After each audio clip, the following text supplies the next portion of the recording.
Hello friends, இன்னைக்கு சேனலில் மட்டை அரிசியை ஊற வச்சு நான் அரைச்சி எடுத்திருக்கேன். பாருங்கள், மட்டை புரோக்கன்னு எழுதியிருக்கு. மட்டை அரிசி உடைத்தது. இது உடைச்சி குரணையாக இருந்தது. இது இதில் 1 கப் தான் இருந்தது.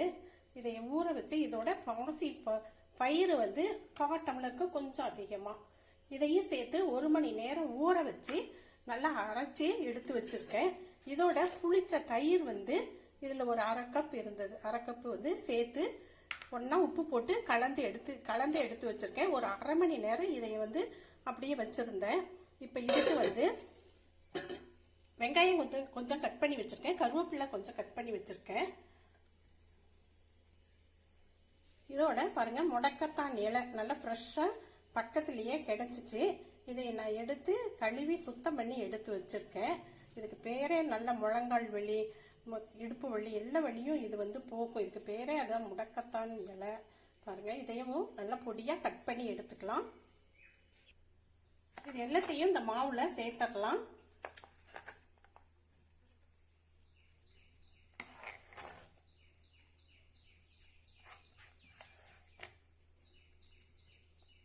எல்லாம் நல்லா ஒன்றா கலந்து விட்டுட்டு தோசையாக செஞ்சுக்கலாம்.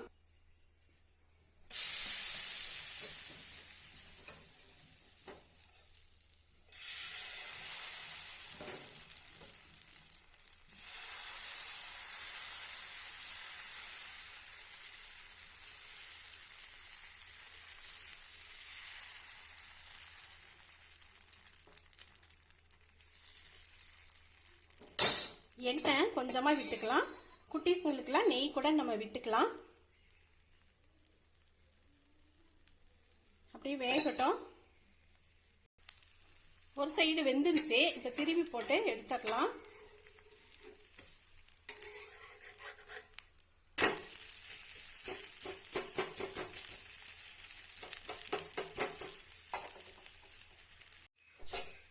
இன்னொரு சைடு வெந்துருச்சு. இதை எடுத்துடலாம்.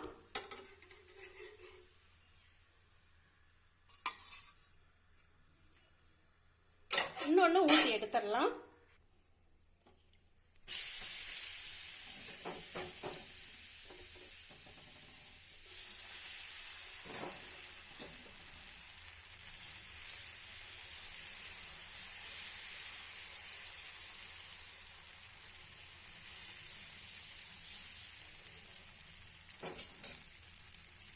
இந்த தோசைக்கு நான் நெய் சேர்க்கிறேன்.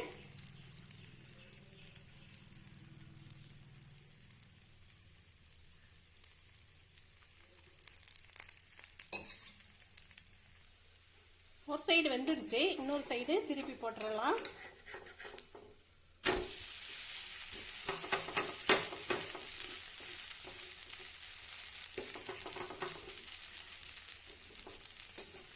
வேகட்டும். வெந்த பின்னாடி எடுத்துக்கலாம். இன்னொரு சைடு வெந்துருச்சு. ஸ்டவ் ஆஃப் பண்ணிட்டு எடுத்துடலாம்.